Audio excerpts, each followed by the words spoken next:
We're back, people. What's up? Another stream, going over the tight end room today. I think this will be like the start of some of these streams where I kind of just go through each position group, talk about, the different battles we're going to see throughout training camp. Should be fun.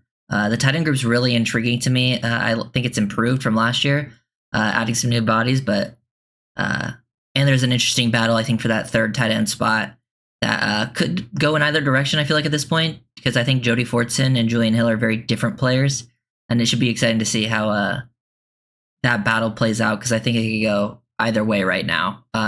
Preseason, I think, will be the biggest teller for that, but already got some people in the chat before I think I even started the stream. What's up, guys? How you doing? Derek and Samuel. If you ain't first, you last. 8 pounds, 6 ounce, baby Jesus. Let's see. I like our tight end room. It's much better now. Utilizing these 3 different tight ends in different situations is going to be great, and then having the RB room along with the wide receiver room is going to be awesome to see. Or do you think we keep tight end Hill for his blocking, because he can block some guys for sure? Yeah, I'm going to definitely get into Julian Hill a lot and Jody Fortson, because they bring very different skill sets. I do actually think Hill is probably the best blocking tight end. I actually think Fortson brings something like completely different in the receiving game, and he's like stood out pretty well during the OTAs from what we've seen. So it'll be interesting to see who ends up making it. But I do think like they're probably going to keep 3 tight ends if I had to guess, because you got to think Alec Ingold on the team. Ingold, like, I think it's paired with the running back room, but the team has shown in the past that they like to keep more running backs. I think they kind of look at Ingold as almost like a 4th tight end as well, because they use him in some tight end roles, and he's more of a blocker. So I do think they can fill that role kind of with Ingold. We'll go over the room right here. I have it pulled up. Let me see. It's scroll there. So we got Jonnu Smith, Durham Smythe, Julian Hill, Jody Fortson, Tanner Connor, and Hayden Rucci. I'll probably go over everyone because, why not? You never know with injuries, guys that could surprisingly make the team. Someone has a standout preseason, things like that. But yeah, that definitely. What's up, Cat for Life? How you doing? But I'm probably gonna start with Jody Ford. I'm gonna start with Jonnu Smith first. Actually, we'll go down the line. And I think like there's a few reasons I think Jonnu Smith really is a big get for the Dolphins. Like, even though I don't think Jonnu Smith is like an elite tight end, I just think he's like a perfect fit for what the Dolphins needed in like the big scope of things. Because really, you look at Jonnu Smith. And what the Dolphins just need, like in general, I think they value that skill set at tight end. Like if you look at what you look at the Shanahan system, you look at what the Niners have. Even not even at tight end, even some of the receivers like Debo and Jawan Jennings, and then they have Kittle. Obviously, I think they value guys that obviously can make an impact after the catch. And the Dolphins have some yak guys, but I think there's a reason they drafted like an Erigazu Kanma. They want yak guys, I think, on this team that bring like a physical presence, because we have a lot of guys who can make you miss, outrun you. Jonnu Smith, yes, he did have the highest yak percentage last season, which I think is important, but he also has that ability to like absorb contact, break tackles. So like this is how I look at it. He's too athletic for linebackers to really have like consistent tackling on him in open space, and then he's too like physical and powerful for DBs to like consistently tackle him. That's why he's like so good after the catch. He out athletes the linebackers, he out physicals the DBs, and he just makes big plays. I'll pull up a play here real quick. So here, boom, boom, boom. Okay, right here. Jonnu Smith in the slot. Just an in-breaker over the middle, find the soft spot versus the zone, and then show off the athleticism after the catch. I feel like this is a play that translates pretty well to what the Dolphins do. Pretty smart player, understands like timing where he's supposed to be. Ritter, when he was at his best, was actually kind of throwing some of the stuff that Tua likes to throw. Ritter's just obviously not as good a version of Tua. And then Jonnu Smith still had some big plays within the system where the Falcons just like to run the ball. We can see it from this angle too. Very hard to bring down in the open field. And the reason I think this move is so big is because if you go look back and look at the Dolphins offense, when it started to struggle a little bit towards the end of the year, obviously they still made big plays, still made big impacts out there. But look at what Waddle, there's a dagger concept where you would have your guy in the inside slot just run vertically down the field. And, whether that was usually was like Waddle, sometimes other people, and you have Waddle basically being your clear out defender, clears out space, and then you have Tyreek on the dig behind it. That was open a lot early on in the season, and then teams started adjusting. Linebackers would fly back. The hook defenders would fly back 20 plus yards down the field. And then we would have a running back leak onto the flat, which got some big plays early on. But then later on, the guy who was playing the hard flat would like come down, take away Achane. So like they'd really focus on Hill and Waddle. They would have the guy make sure the check down option wasn't like super open. But the tight end in that like 8 to 12 yard range was open a lot. And when the Dolphins didn't take it, I think that's a thing that Tua can get better at. I think it's a thing that schematically they can get better at, making it easier to get that to that option. I think it's the whole offense's problem. Plus, I also think it was a personnel problem. I don't think they had the tight end that could really threaten them. And I think having Jonnu Smith in that 8 to 12 yard range, like that short to intermediate, because the Dolphins were very good in that long and then long intermediate, like the 15 to 20 range. I think in that like 10 to 12 is where you're going to see Jonnu Smith just absolutely eat and honestly demand some attention, because he obviously is going to eat versus the zone where they give him space to work with because he's too athletic and good after the catch to give them too much space. And then that just adds another element to the offense. Because like last year, like Durham was pretty reliable when he got the ball, but like he wasn't going to get you anything after the catch. Like he'll make the catch if he had room. He wasn't going to get open versus man. Jonnu Smith, I wouldn't say he's like a great route runner, but he's better than what we have, and he'll has a higher chance of getting open versus man. And then there's just the ability after the catch, the change of direction. He has all the like physical and athletic traits you look for after the catch with the athleticism, ability to stop on time. So he has the short area athleticism to change directions like that, get upfield.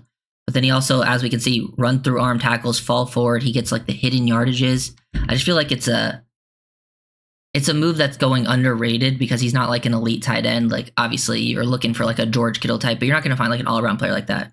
And then as a blocker, that's why like we'll get to Durham Smythe. I actually think Durham Smythe in certain games might even out-snap Jonnu Smith depending on the game plan.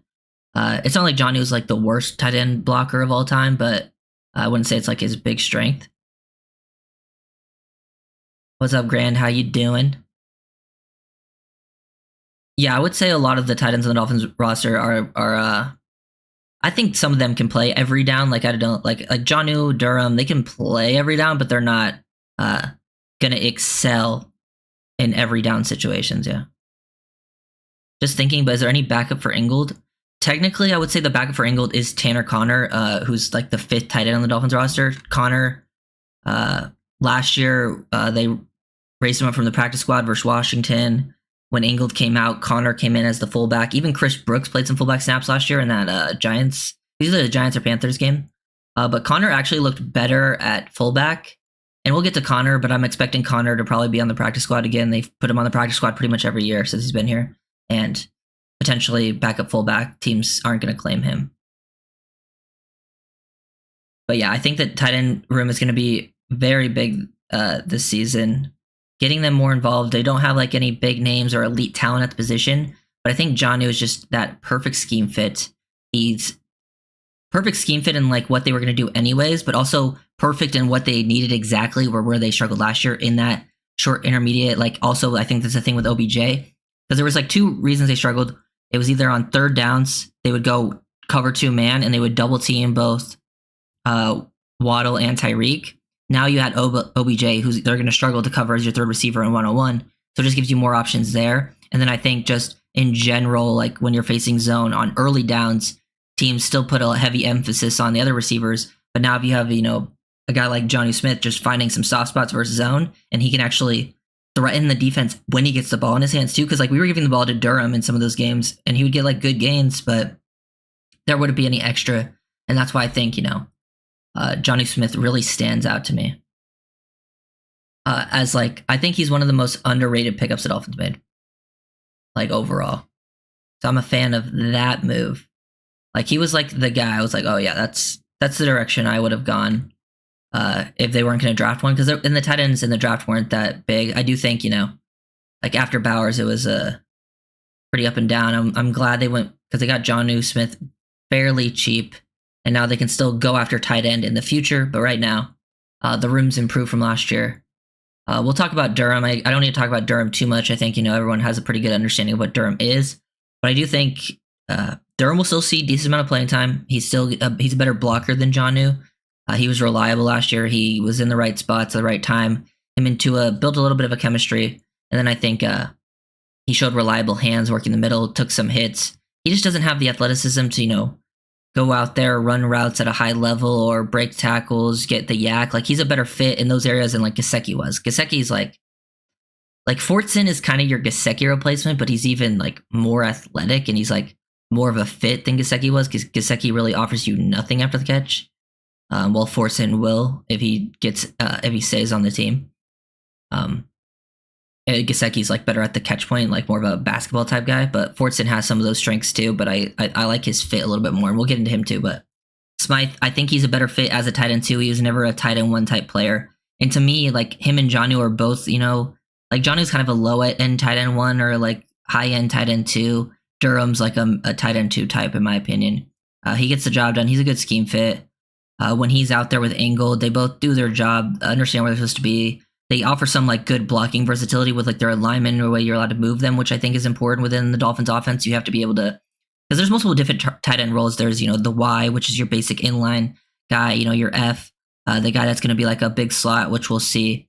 The H back, who's going to be like moving around, which is kind of what Angled could do. Jonnu Smith can do that as well. Julian Hill will probably do some stuff.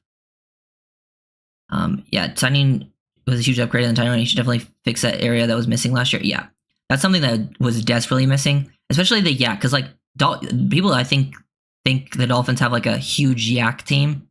It was definitely better in 2023 than it was in 2022, but I think to be like an elite yak team, it's more than just like the big explosiveness. Like, yeah, that's going to happen, but there's a lot of athletes. You have to be able to have that combination of athleticism and the contact balance, the play strength, which is why Jonnu Smith was the best yak tight end last year, because he had the combination of all of those. And that's why you see the Niners offense be so successful after the catch, because they have players like Debo, Kittle, Juwan Jennings is also very physical after the catch. When he got the ball, he was bullying people. I think that's a factor the Dolphins offense is missing. And they added players like Jonnu Smith. I think someone like Jalen Wright also is like that in the running back room. He brings a little more physicality, but also still fits within, the high speed, high flying, explosive, which is nice. And then Durham Smythe, still solid tight end too. He's not too expensive. He gets the job done. Not mad about keeping him around. We'll see how that goes down the line. But where I think it really gets interesting, this is where I really want to talk about, is Jody Fortson and Julian Hill. Now, two very different players. I've talked about this. I think the Dolphins are going to keep three tight ends, because if you looked at them in the years past, they've kept three. With McDaniel, they keep more running backs than they keep tight ends. That's why I've been thinking they think of Angled more of in the tight end group than in the running back group when it comes to like keeping their personnel. So I think they keep three. Like, there's a world they keep four. You never know. That stuff can change. And I think the reason this battle is so intriguing to me is because they're two very different players. Hill is more of the inline blocker, physical. I think they really do like Julian Hill. I think they like the nastiness he can bring as a blocker. And they clearly liked him last season. The reason I'm kind of right now, I think I'm leading Jody Fortson over Hill for the team, is because I do think they think they have a better chance of keeping maybe Julian Hill on the practice squad, because he's more of an unknown than Fortson is. So that's kind of my reasoning, and like that's kind of where I'm at right now. I think it could change. This is one of the positions I'm not too sure on. Like, there's someone I'm very confident, like, oh, that guy is going to win the job. That guy's going to... I think this one could go either way because they're very different. And then Fortson, he's a guy who can be moved around. He can play X. Like, he can be a receiver. He can almost be seen as like a seventh receiver on your squad as well. He also offers something very different than your receiving room with his ability. We can look at this play down in the red zone. Here he is, aligned tight here, but beating a safety on space, using his body, his frame, coming back to the ball right there, making a play down the red zone. Here he is aligned as an X, beating a corner just on a slant. He had multiple reps ones like this. He didn't really get to play last year because of a shoulder injury, but if you looked at Chiefs fans, they like desperately missed him. They played a lot of 13 personnel with Jody Fortson, and they got to make some big plays in 13. Here's another one where they get him motioning out. Imagine him, a bigger guy, motioning just full speed down the field. This is another area where I think this brings intrigue to the Dolphins offense. They didn't really have any tight ends that could stretch the field. Dolphins love having guys that can stretch the field, whether they're getting the ball or not. And having Fortson out there that can move around as a tight end, that can stretch the field, give you space, but then also potentially make the big play down the field. Like, he's very, very intriguing to me. Another play of him lined up on the X versus a corner, one-on-one, like isolated on the backside of a 3x1 and winning like this. Bigger body, just offers a differing skill set, and it just like, he gives me things that really excite me. I think Julian Hill did a solid job last year for an undrafted guy, but I think there's something like different, like dimensions that he could add to this offense that I think would make just a bigger impact overall, just, you know, thinking about it. Will Jalen Wright block well if used in pass game? Yeah, Jalen Wright was actually, he didn't get asked to pass pro a lot, but he was considered one of the better pass protection backs in the class. So he actually is pretty, he's a pretty good pass pro guy. For the most part, like, he wasn't like perfect, but I think he probably did a better job. And Dolphins don't ask for their guys to pass protection a lot, but yeah, he can do it if needed. Please hit the like button. Oh yeah, appreciate you, Derek. But yeah, just continuing about Fortson, I really like the different skill set he would bring to the team, and that's kind of where I'm at right now. He would be my third tight end, and he's been like talked about a lot for the OTAs and the, you know, the mini camp, the stuff that's gone on so far. He's been, I feel like, mentioned in almost after every day, making big plays. Obviously, he also offers different size to your. He would be like receiver tight end. He offers different size to what your receivers would bring, different skill set, and I don't think they really have, because Jonnu Smith, he's more of a receiving tight end, but he's more of like sit down over the middle, catch it, and then make a big play after the catch. While Fortson is more of like spread down the field. Like, they'll even like Jonnu Smith. Over the years, he's been used as a wildcat back. Like, that's the type of ability he brings after the catch. He's been given jet sweeps. That's how comfortable they are giving him the ball. But Fortson's like, you throw him a jump ball down the red zone or let him stretch the field. And those are very intriguing skill sets for a tight end with his athleticism. The difference is, though, Fortson is like 28 and Julian Hill is, I looked it up, he's 23, and I think it said he was turning 24 tomorrow on Google. So he's about to turn 24. He's still fairly young. But I feel like they probably think they could keep him on the practice squad potentially. But he does bring a nastiness to the game as a blocker that I really like. Like, I'm a big Julian Hill fan from last year. Like, he was one of my favorite guys to watch as a UDFA. We'll watch one of my favorite plays from him, actually. Let me pull that up. This was, hopefully you guys can see that. Versus the Panthers. The momentum motion, like, this is where he like really excites me. Very interesting formation, like Tyreek's aligned more as the main tight end, but Julian Hill in momentum motion, and they let him shoot up field and take out Brian Burns. And this was like the big Raheem Mostert run. We can, you know, skip ahead here. But he does bring a different nastiness and tenacity as a blocker, which is why I think they will want to try to keep him. Because Durham Smythe is your like blocking tight end, but I don't like, for a blocking tight end, I don't think he's like great at it. Like, he's just like, he does solid, but Hill will go out there and actually try to bully defenders. And he's still fairly young, but I do think there's a chance they think, like, we could keep him on the practice squad and have him go to work. And, you know, we've seen tight end, like, we've seen players that are kept on the practice squad that get pulled up and get playing time. Plus, you never know with injuries. Like, injuries can happen in training camp to any of these players potentially, and then they keep and then clearly they like Julian Hill. I feel like every time we've seen the like people talk about him, like, yeah, the team likes Julian Hill. And I guess there's always a world where they keep 4 tight ends. I think they keep one extra body on offense at one position. I'm just not sure what position it will be. Will it be running back? Will it be receiver? Will it be tight end? Or will it be an O-line? I think it just depends with injuries and stuff. Hayden Rucci. Yeah, Hayden Rucci's the Wisconsin. He's a UDFA from Wisconsin. Wasn't one of my favorite UDFAs to watch. I know some people out there are actually big fans of him and think he has a chance. I think I think practice squad really is the only chance for him, unless there was like a bunch of injuries. I don't think he makes the main roster. Was more of a blocker as Wisconsin. Don't really know too much of him as a receiver because they never really threw him the ball. But when they did, like, he seemed like a reliable hands guy, not very explosive, but got the job done as a blocker at Wisconsin. But I think, you know, he didn't seem like a better blocker than Julian Hill, and Julian Hill's more athletic and I think has higher potential in the receiving game. I think that's where if Julian Hill steps up as a receiver this year, because he started looking more and more comfortable. There was like the play versus Washington where you got to see him, like, he's tough to bring down. Like, he has a little bit of Jonnu Smith to his game too, where he can be tough to bring down once he gets the ball in his hands. And he started to feel comfortable doing that stuff as the year went on. Like there's that play versus Washington. He had a couple nice catches and moves after the catch, broke a tackle or two. That's kind of where I like to see him. But that's why I think it's kind of hard to predict right now if it will it be Hill or will it be here we got Julian Hill right here. Here we get to see, you know, Dolphins running their pin pull toss stuff, and he gets to crack down, set the edge here.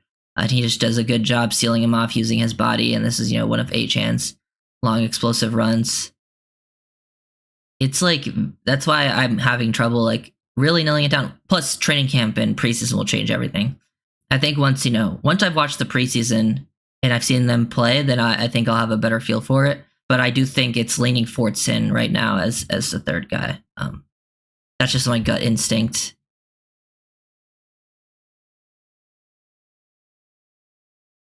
Yeah, I'm oh shoot, open that up. Here we go. Yeah, and then we can talk. Who haven't we talked about? Talked about Hayden. But yeah, you said he had the second best catch. Yeah, I think he's got good hands. He definitely has like some strong hands when they throw him the ball. I just think he's limited athletically, which I think hurts his chances. Plus, like for him being like a blocking tight end really only at Wisconsin, he didn't impress me enough as a blocker where I'm like, okay, he's a guy that could stick around. There's always a chance though, you never know. With like I'm not talking about Tanner Connor. Like I don't think Tanner Connor makes the team, but like what if Tanner Connor goes into preseason? Obviously they really like him. He's a former receiver. He's shown that he can play tight end and fullback. He goes out there and he gives his best effort as a blocker, and he actually did a pretty good job blocking as a fullback in playing time last year versus Washington. I think he's a practice squad guy again, but what if he goes out there and just like has a really productive preseason? Because he ran like a 4.3 in college. That'd be pretty. I wouldn't like be insanely surprising to me, but I do think it's Jonnu Smith, then Durham Smythe. Kind of in like a 1A, 1B because they play a very different role. Durham will be more of your inline blocker guy while Jonnu's getting more of the work the receiving game. And they'll obviously both do, you know, vice versa, some of that stuff. And then it comes down to Hill versus Fortson, in my opinion. But let's see. What do you... That's another Miami Dolphins first down. What do you guys think? And how do you guys see the tight end room playing out? Trying to look through some other clips here. See if I got anything good. That's the Julian Hill one I just showed.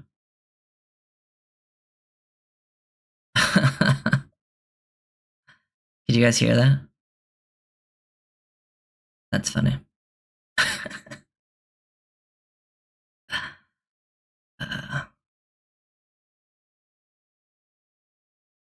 Kick out right there. Pretty impressive. Yeah.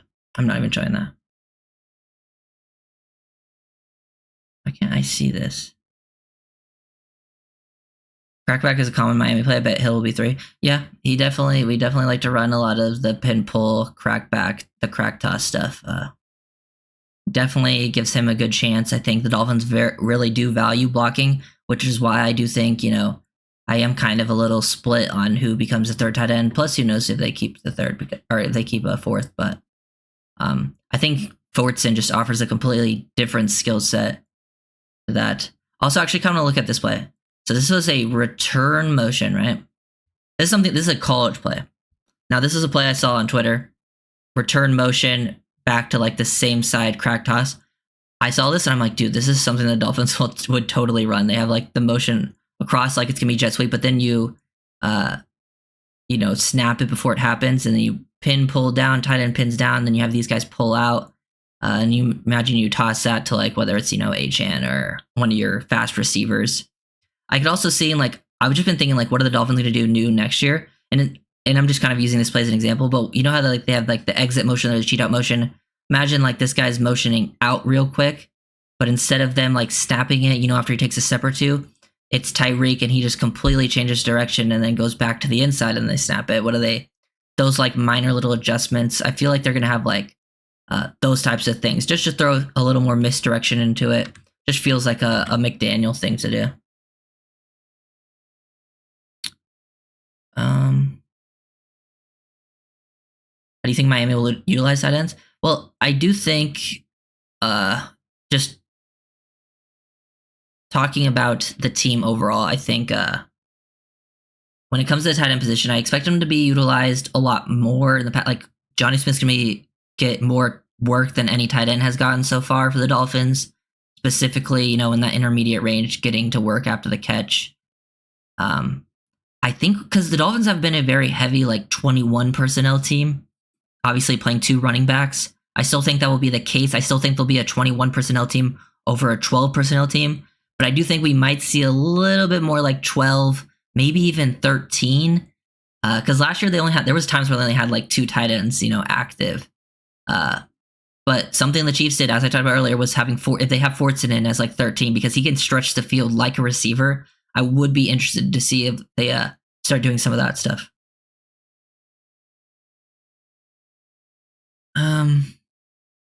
Kind of think that Miami will look to bring in another tight end when cuts are down. Yeah, that's always a potential for I think multiple positions. I think tight end could be one, maybe like a defensive tackle, some offensive line. This is the only position we have to let them bring their potential talent on all. Yeah, pretty much. Greer loves his tight end, so does McDaniels, would carry +5 tight ends in practice squad, but barely carry 2 centers. I mean, if you're counting practice squad, they might carry 5 tight ends with the practice squad total, but they've only last year they cut. To me, this was a mistake that they made last year. They drafted Elijah Higgins. They were moving him positions from wide receiver to tight end, and to me, they should have kept Elijah Higgins and not kept I think they kept Tyler Kroft, who ended up barely playing throughout the year anyways as a veteran. To me, I would have just kept Elijah Higgins, who actually started showing some potential for the Cardinals last year. He was seeing playing time as a tight end too. That's not a move I would have kept Higgins around just for the development, but they moved on from him, which was a mistake. But but yeah, they're probably, and then 2 centers. Yeah, I mean, technically it'll probably be 3 centers, but one of those will be Eichenberg. I think Hill might surprise you with a big training camp that makes a team. Oh, it wouldn't surprise me. I'm a big Julian Hill fan. I have multiple videos breaking down Julian Hill film. I think there's a lot of potential there, and I'd love for him to make the team. I'd really like that. But I just think Fortson is so intriguing for this offense. I know what to expect from Hill. I know the nastiness he can bring as a blocker, and I am still I would say I'm 60-40 max Fortson over Hill right now. So it's not much. That's why I'm kind of going either way. I think training camp and preseason will really decide it, and that's where I'll be okay, if Julian Hill has really shown up in the preseason that I get to watch the film, then I'm okay, then I would lean Julian Hill. But we'll see how it plays out. I think whoever you feel better about getting back to the practice squad, because if you think you can cut one and get them to the practice squad, then you can elevate them a bunch of times, many times as you want. They'll still see playing time. And then, with injuries and stuff, you'll probably elevate them to the main roster at some point in the season. So hoping that you can keep, those 4 guys for sure, 3 on the main roster and 1 on the practice squad. Obviously, Jonnu Smith and Durham Smythe will be on your main roster. But wouldn't be surprised if you see all 4 playing at some point next year for the Dolphins. No tight end free agents left.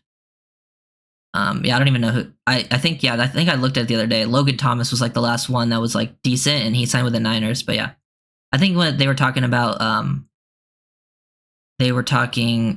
guys who get cut potentially after the 53s and stuff.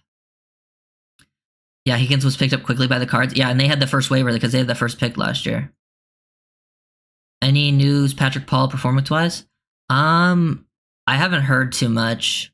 I'm really excited. I think Patrick Paul is honestly one of the most excited I am to watch in the preseason, because I just want to see if there's any improvement from his college film. Because I've watched a lot of Patrick Paul college film, and it was kind of rough. So I'm actually pretty intrigued to see if there's any technical. If he looks different technically, then that would give me some promise. If his technical ability already looks better, then I would feel better about him going into year 2. Because I don't expect him to play too much in year 1. That's why the preseason I'm very excited for. Because I think that will be where you could get your best look at him as a fan, at least. Because I don't think he sees playing time unless there's multiple injuries next year. What's up, CB? How you doing? Yeah, the deal I have with centers is that they're either undersized or play a better guard, and then center, so not a true center. Yeah.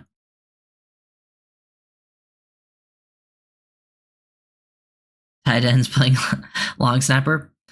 Yeah, and like in Madden and stuff, isn't that where they're listed in Madden? They're like tight ends, like it'll be like a 40 overall tight end or something. I'm not sure who if it was Ed Perry or not. But yeah, I think it's one of the more intriguing battles because I'll probably do the wide receiver position next in like a full-on breakdown, and we'll talk about that because that's another intriguing battle for who gets the 6 spots out of those 8. And I think I'll go into that to the detail, but I do think Fortson could potentially make them feel like Fortson is kind of could be seen as a 7th receiver almost, and as your tight end. So maybe they're like, man, Julian Hill's been stepping up, but maybe we just keep Fortson as the 4th tight end because we also think he could be like an extra receiver on the roster. So then we just keep don't have to keep that's you don't want to keep a 7th receiver, but he could be seen as a 7th receiver before tight end possibly, or 3rd/4th.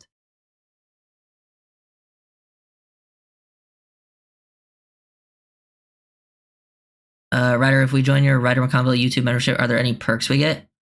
Yes. I forget what it is, but like I forget all of the perks. I think it's listed on there what the perks are, but like I'm gonna start doing there's I think there's like membership, community posts so you can like give me ideas. I'm gonna start doing early access to videos. So like once like people join as members, I'm gonna start doing like early access, like at least for some of the videos. Like if it's gonna be going out at noon, it will be out at least a few hours earlier, stuff like that. I don't know. I'm still like figuring it out because I'm waiting for ideas. If people have ideas and they want to join, I'll definitely get that stuff done for sure. But I mean, that's up to other people. I mean, it's just something I activated like not too long ago. It was like a month ago, and I'm still figuring out all the details and all that.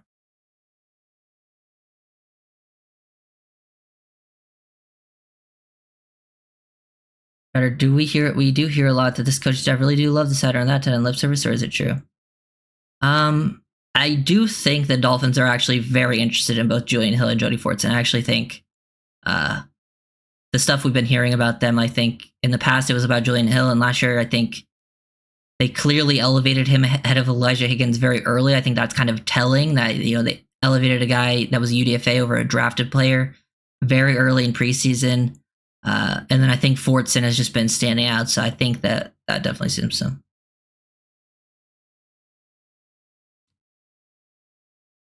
Yeah, I think Fortson was. Yeah, I agree, Samuel.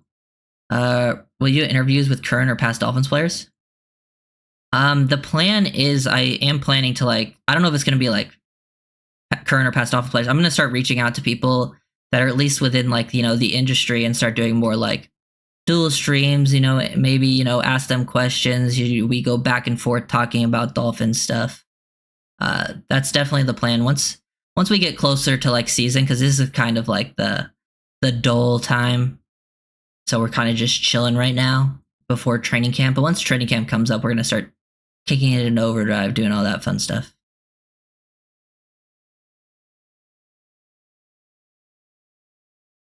I see easy 7 wide receiver on roster, 3 tight end. Yeah, I think that the thing with 7 wide receivers is tough, though. I do think I wouldn't be mad if they kept 7 receivers, because I do think there's 8 bodies there that they want to keep, and I wouldn't be like surprised. It's just that means you have to keep 9 tight ends, so then 9 O-line, not tight end. Then you have to keep 3 tight ends, and then you probably only keep 3 running backs. And to me, the Dolphins have always loved keeping more than 3 running backs. That means you have to cut one of the tight ends that we talked about, either Fortson or Hill. And then O-line, that means you might have to get rid of someone like a Keon Smith, which personally I don't want to do. But it is tough. It will be tough. Like I've kind of gone through it and be like, damn, there's going to be like a couple players that go that I will be sad, and then that I would be sad to see go, but hopefully you can get them on the practice squad. I think Fortson's stock is up. That's why I've kind of been high on him. That's he's from everything that I've heard from the videos we've seen, he looks to be very involved. I think his skill set is really intriguing for the Dolphins offense. They haven't really had someone with that skill set yet. And it's also something they've kind of need at that, receiving type position. So it'll be interesting to see that. Aaron Brewer is 6'1", 295 and fast for the position. Oh yeah, I'm a fan of Brewer. I think some people are kind of, sleeping on Brewer. We'll get to that once more to the O-line, but I think he's going to absolutely excel in this Dolphins offense. I think, especially in the running game, that guy is going to, I think, really, really help a lot of those outside zone, those pulling, those pin pulls, all the crack toss concepts. You get Brewer on space, and that guy is very, very explosive. One of the most explosive centers you'll see. Ryder, were you the one who was not high on Jeff Wilson? Yeah, I'm not like against Jeff Wilson making the roster. It's just I would prefer, if you're going to keep 4 running backs, that I would rather go Chris Brooks than Wilson. Because I just don't think Wilson really has a lot left in the tank anymore. And once you get down to your 4th running back, I'd rather go with a guy with a little more development skill. And I think Brooks actually has something to work with there. I think he has some vision. He obviously has that size, that physicality, contact balance. I think he's a smart runner, and he also showed some interesting stuff as a fullback. So yeah, I'm not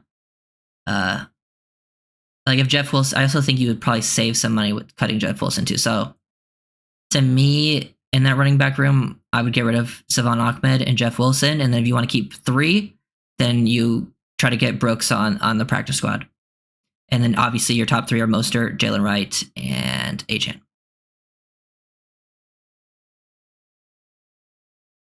I like the Brewer signing. I have cried to get a true such. Yeah, center's a tough position to find, man. There's not a lot of true, very good centers out there. Dolphins had a chance, I guess, to get some in the draft, but I would have. They would have had to take in Barton at 21. That's really the only chance they had, because I think the other really good center prospects were gone by 55, and I wouldn't have taken any of them at 21. But yeah, I think, to me, I've talked about it. I think Jordan Brooks is the biggest signing on defense for the Dolphins. I think just schematically, I think what he brings to the team, how he's going to help, the impact he's going to make, even when he's not putting stats up, I think he helps out the defensive front and the backside. I think Jonnu Smith is probably the biggest impact signing on offense. I think he'll have a productive year.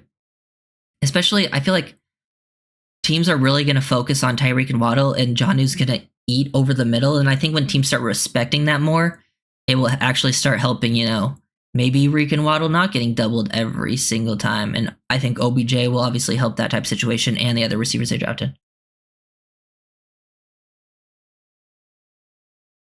Ryder, what do you think about the Dolphins' backup interior line? I think the backups are fine.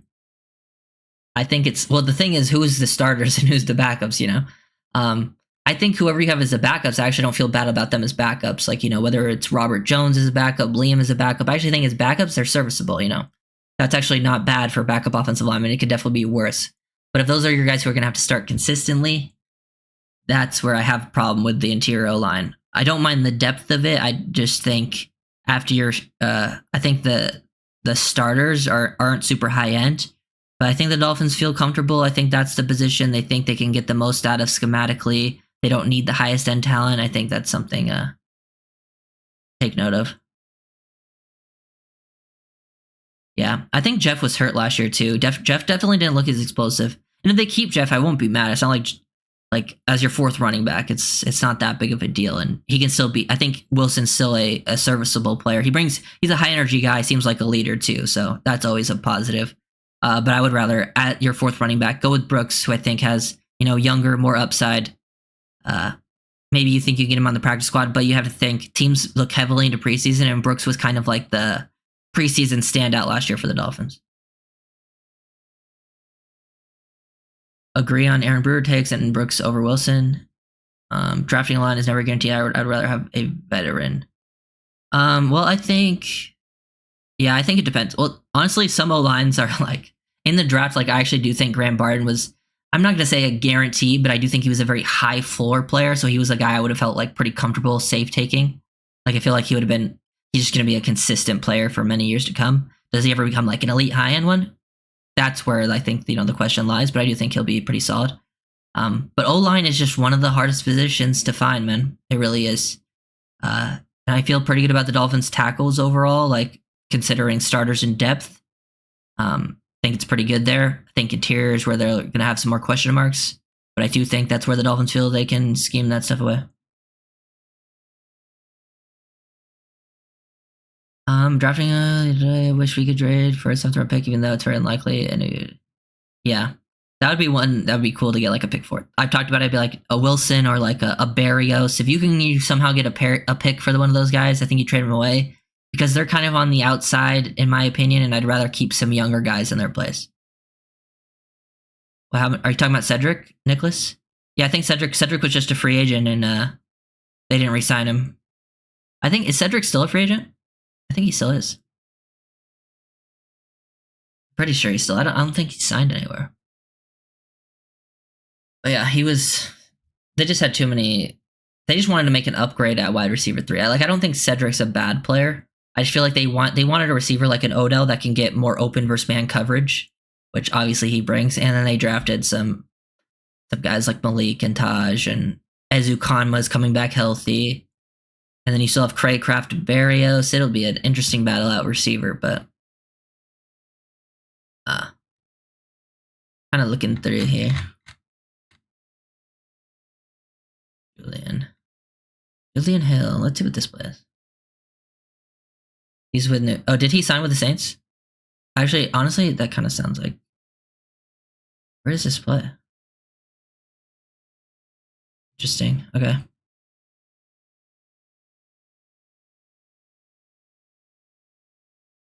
College Julian Hill film popping up on my feed. He's on the Saints now? Okay. Yeah. Good for Seth. I hope maybe on the Saints have Olave. Still have the Shaheed, right? Michael Thomas, I think, is still a free agent. I'm gonna look at the Saints depth chart. I want to see where Cedric would be on that. Let's see. Well, they have A.T. Perry, Olave, and Shaheed over Sed right now. Yeah, Sed's gonna be like their 3rd or 4th guy over there. It's not bad. Oh, sheesh.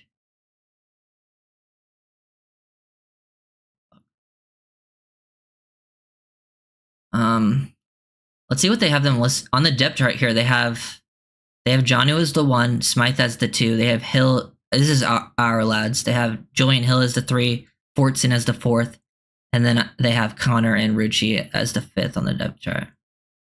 I mean, these aren't always like super accurate. I mean, they usually put the younger players at the end anyways, like rookies who will clearly see playing time, but put as like the 5th on the depth chart. Like, but they have like on this depth chart, they have Ahmed as the 4th running back, and they have Jeff Wilson and Brooks behind him, which I don't think that's the case.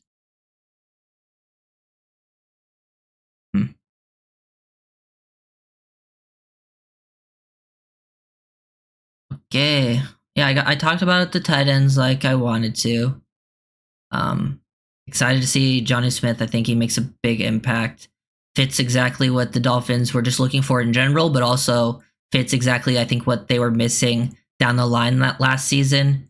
He's not like at a super elite tight end, but he's going to give you some juice after the catch in those intermediate areas while you have your other receivers really just opening up space. They open up space for each other too, but I feel like they needed a 3rd weapon at receiver to beat man-to-man like an Odell, and they needed someone who could really make big plays after the catch. And that's kind of been Jonnu Smith's thing throughout his entire career, even when he was on Tennessee, when he went to New England, when he went to the Falcons. He used to play wildcat snaps at for the Titans. Even like here, I found it actually. Here's not even a wildcat snap. Here's a snap where he's playing running back. He's lined up as a running back here. And they just throw him a toss play, and he goes like 60 yards, I'm pretty sure. Like, that's a tight end getting a toss and making a big play. Not many tight ends that are doing that at the NFL level. Obviously, that was like years ago, but there's even film of him last year just taking a screen, shooting, and going 60 yards for the touchdown. They gave him jet sweep handoffs, all that stuff. Oh yeah, I use our lads all the time just to see what not even just to see like how they have them ordered, just to see like names of everyone.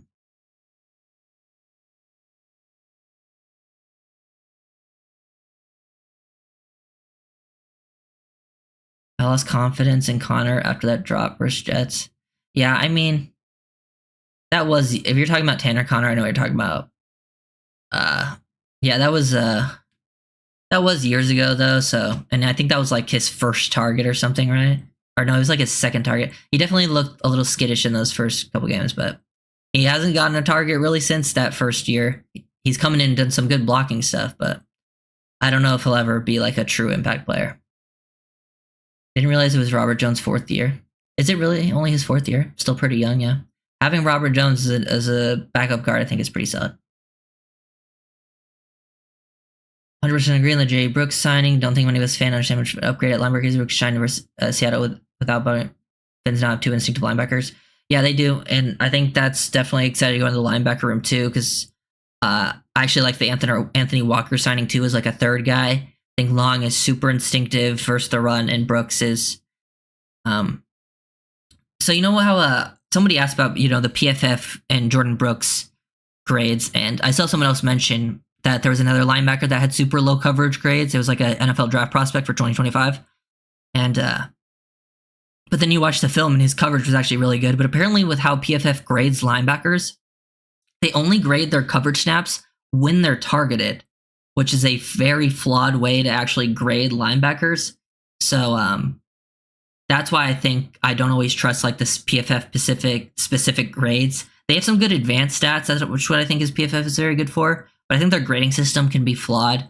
So that's why I like, because I watched the film and I thought Brooks was outstanding in coverage, and I'm very excited to see him make impact plays there.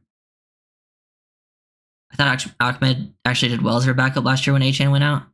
I don't know. They kept trying to use him like Achane on those toss plays, and he would lose yards every time. He did a decent job in the receiving game. But personally for me, I would be a little disappointed if Ahmed made the roster. He just doesn't, like, he's got some quick feet, and I just don't think he has the speed to capture the edge like what the Dolphins want.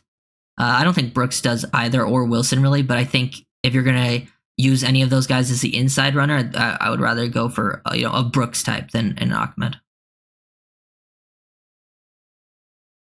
Or do you think they're going to use Jonnu like they're going to use Easy?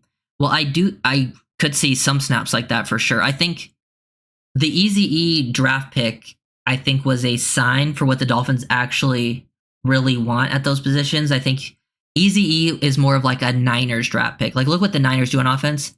That's kind of where Ezukanma strengths are. Like, he's really good with the ball in his hands, but it was more than just athleticism. He would break tackles, people would bounce off him, he'd absorb context. He's really good core strength and contact balance, which I think the Shanahan system really values.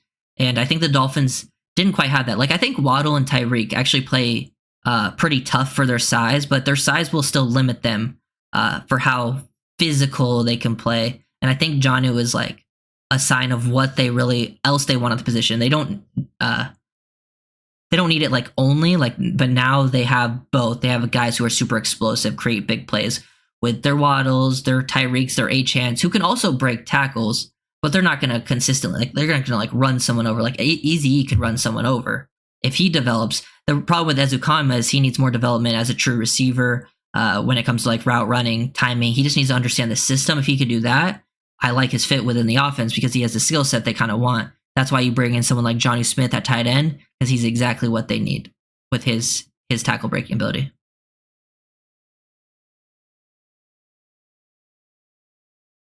Oh, we need to stand in. We'd have Tennessee and Miami. Why do we have so many of their former players? Yeah, I guess we do have some. We got Long, Brewer. Obviously, we just talked about Jonnu. But at least Jonnu's been away from Tennessee for a while. He's been on a couple other teams. Long and Brewer came straight from the Titans. That neck injury is scary to me. Yeah, I mean, who knows what it was? From my understanding, from the way people have talked about it, I think the Dolphins were being like super extra cautious. Like, he probably could have came back. but they just rather brought other people back. So I don't know if it was like, it was serious, but I don't think it was as serious as like a season ender. Like I think there was potential for him to come back and play. But I don't have all the I don't know exactly. I'm not a doctor and I'm not there, so don't want to speak too much about it. But we'll see how it plays out. I think Azukanma wouldn't be surprising to see him have another good preseason. He's pretty much looked good in the preseason through his first 2 years. But his first season, his rookie year, he didn't really get a chance to play. His second year, it looked like they were going to finally give him a chance to play, and then he got injured. So this is like his year to stand out. I don't think he's a lock to make the roster either. I'll get that into like the wide receiver breakdowns, like where we get just in the wide receiver room, because I think that room is pretty stacked.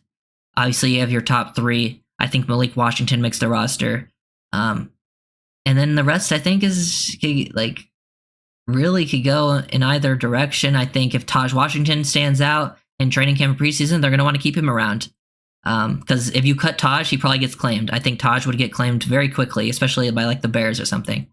Then you have players like Barrios. Barrios, if he gets beat out for a returner job, then I think Barrios probably doesn't make the team if someone beats him out for the returner job. And then you have Craycraft. I think Craycraft is super trusted by the coaching staff. I think they probably think they can cut Craycraft and keep him on the practice squad and then elevate him to still play. So I think that's like maybe a path for Craycraft, but he could still stay on the roster. Who knows? And then Easy E, he's, third year, fourth round pick, has a different skill set than the other receivers. I think the injury kind of depends on how I feel about him, but yeah.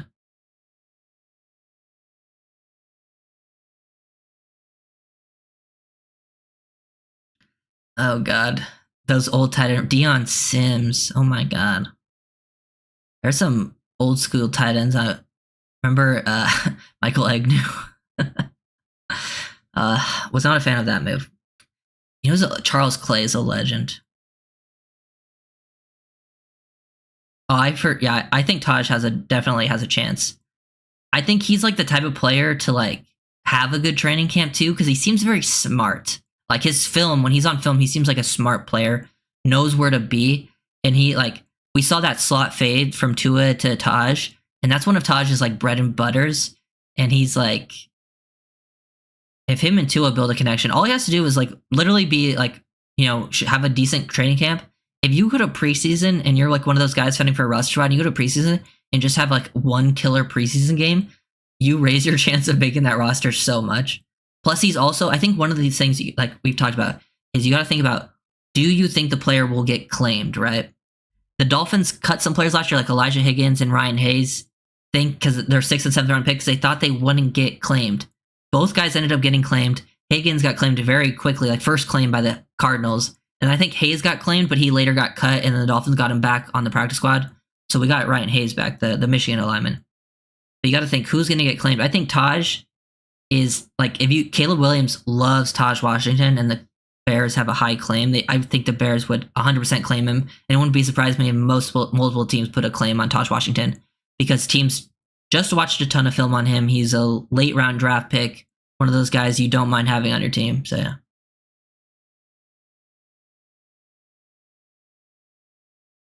But yeah, I do think Taj has a chance. I think out of those 8 guys, they all have a chance. I just think they all have different ways to making the roster.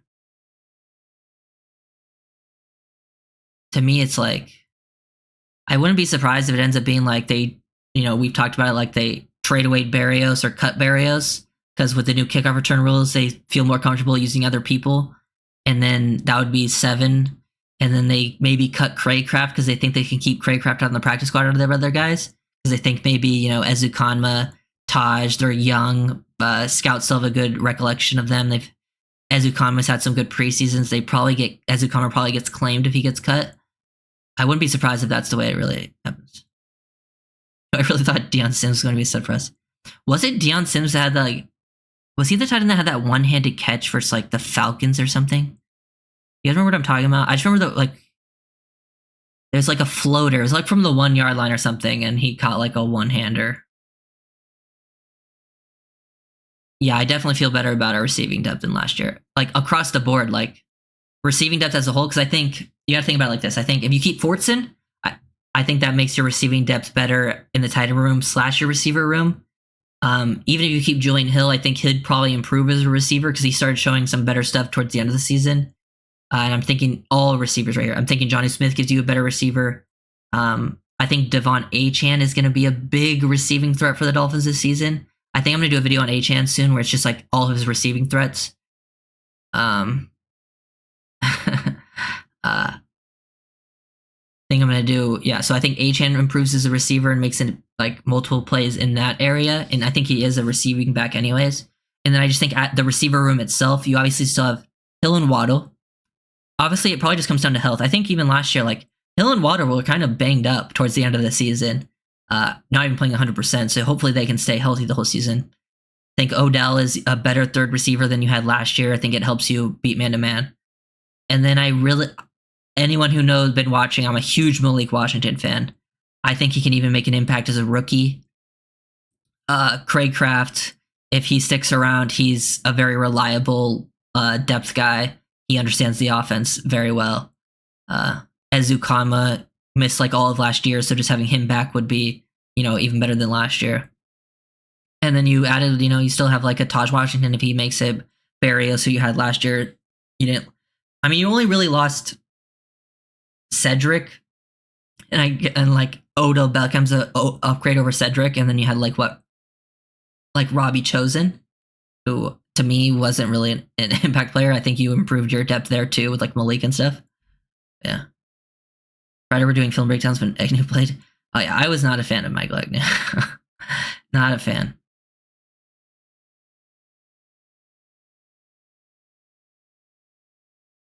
Yeah.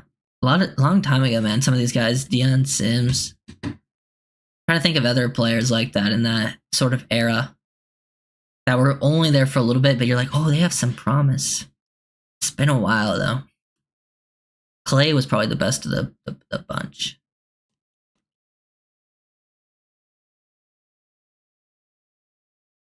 But yeah.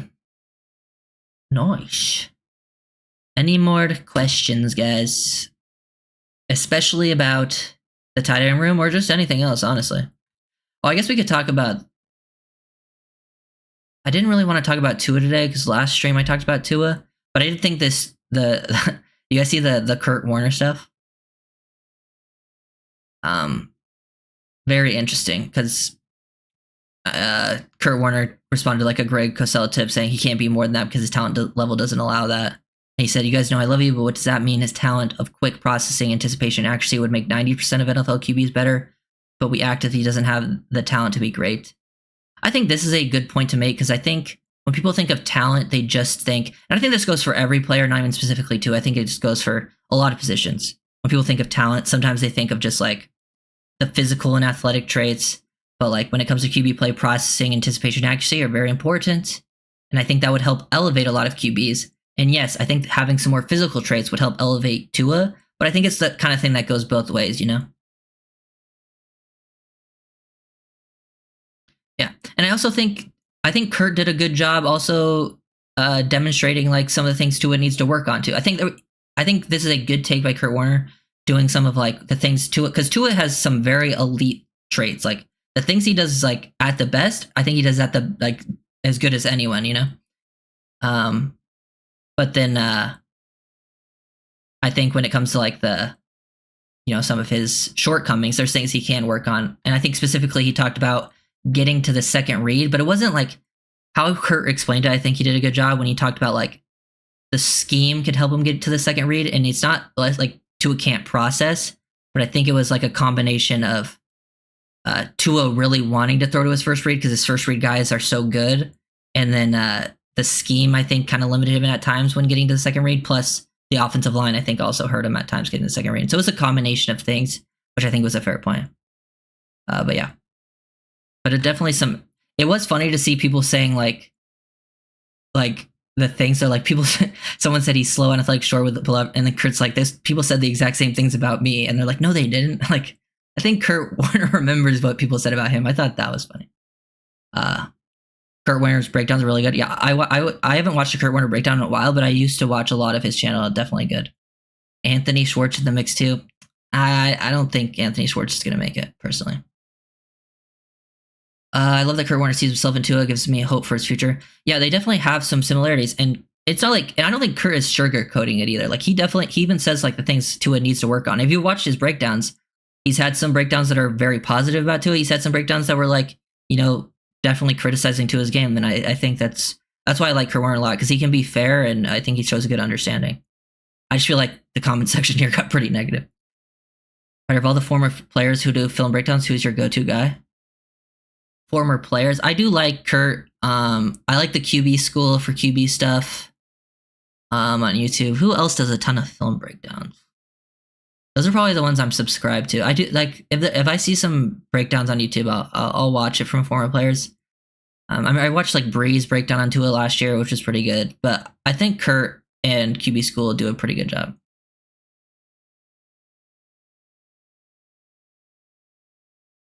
Yeah.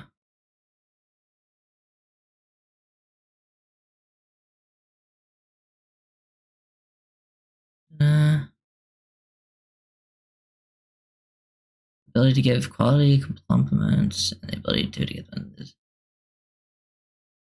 Yeah. So definitely interesting. He said it wasn't. I do agree that it wasn't. It's not a talent-based thing. Yeah. Any more questions, guys, or any more things?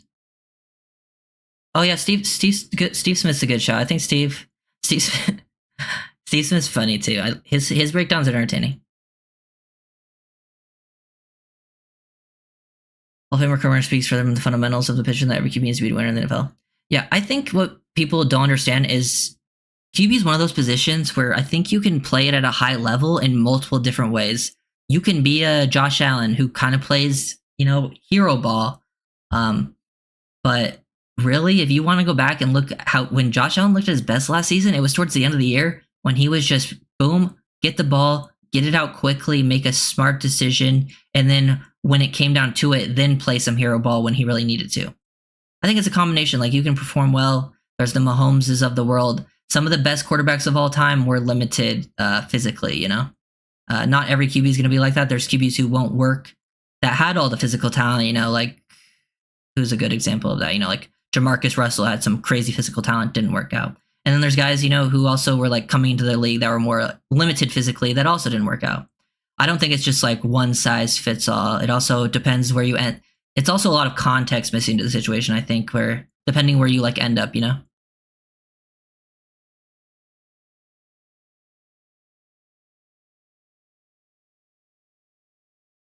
Yeah. Yeah, I've seen, Tua definitely, like, Drew Brees. Like, I'm not trying to, like, compare Tua to a Hall of Famer. I'm not saying Tua is Drew Brees, like, Dolphins realtors, because they're saying they kind of remind them of each other. But yeah, he definitely has some of that to his game. But, like, you don't need to have, like, this crazy physical ceiling to be a high-level quarterback in the NFL. Obviously, it can help you out, but also you need the mental side of the game, which Tua clearly has. But yeah. I've been saying that we see a 12 personnel a lot in 24. Am I wrong? I do think we see more 12 personnel. I do think the Dolphins are still going to be a pretty heavy 21 personnel team, just like with Achane, Mostert, and Wright on the team. They're going to, and Ingold, obviously, we'll still see a ton of that. Even though I think having Ingold on the field, he sometimes becomes like a second tight end at times. But I do think we see more 12 personnel this year, especially with adding someone like Jonnu Smith.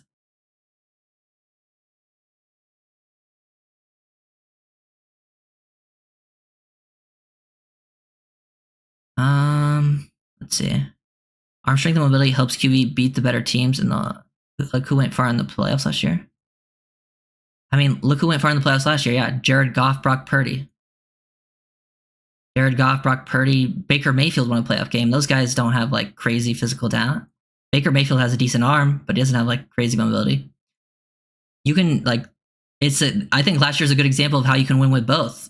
Like you can win with the Jared Goffs and the Purdys. But yeah. How do you think the Dolphins match with the Bills this year? Personally, I think our secondary could take advantage of Allen not being as comfortable as new receivers. I think it's our best chance to overtake the Bills. I do think Josh Allen's still a great player and is still going to give the Dolphins trouble, and he could potentially win games, by doing some good stuff. But yeah.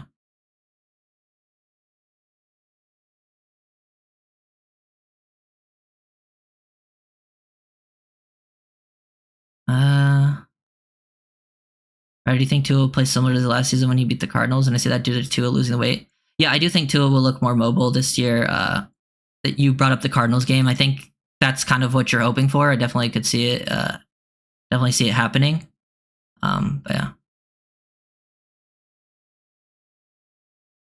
Yeah. Let me see. Yeah, I think it's also tough because Tua doesn't run around a lot anyways, just due to the scheme naturally. But yeah.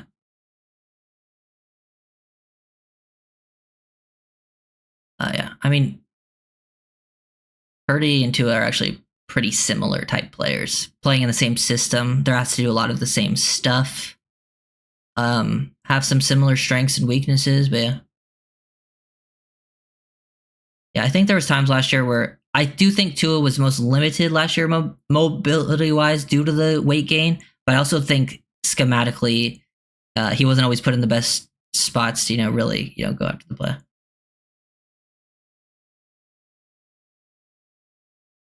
Purdy does do a decent job extending plays, but they're very similar, like physical talent-wise. Yeah, Purdy might extend plays a little bit more, but I think Tua does a better job with timing and anticipation personally, which I think kind of evens it out.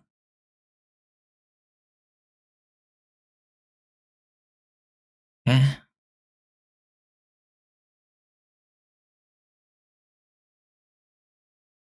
Tua's. I think Purdy's definitely most quarterbacks in the NFL are system quarterbacks. I think they're like Josh Allen, right? Like he could probably go into any system and still play well. But when Josh Allen was playing his best last year, it's when they changed their system because it allowed him not to just have to play hero ball. Yeah, yeah, that's a good point, Realtor. The time was probably the biggest thing for Tua's mobility not really happening at all last season, especially because since McDaniel's come into coach, he's been less mobile, just due to the play callings, the play actions, the timing, as you mentioned. You're getting that ball out so quick. Everything is about rhythm with this offense. And, a lot of times, like that's another thing about the Dolphins throw their first read a lot, they throw to their first read a lot because the first read was open a lot. It's not like he can't get to his second read. I think, as we talked about, there's times he could do a better job of getting to it, but I do think that's also a schematic issue too. Yeah.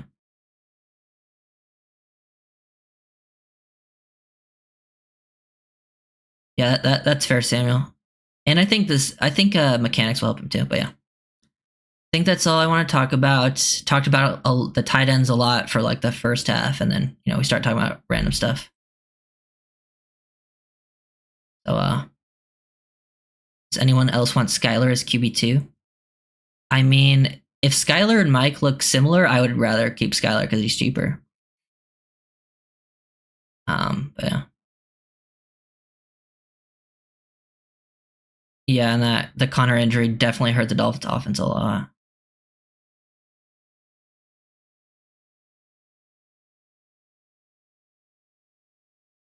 Okay, well, I'll see you guys later. Thank you guys for watching. I don't know what video will be next, but there'll probably be a film breakdown tomorrow. Later, guys. Peace.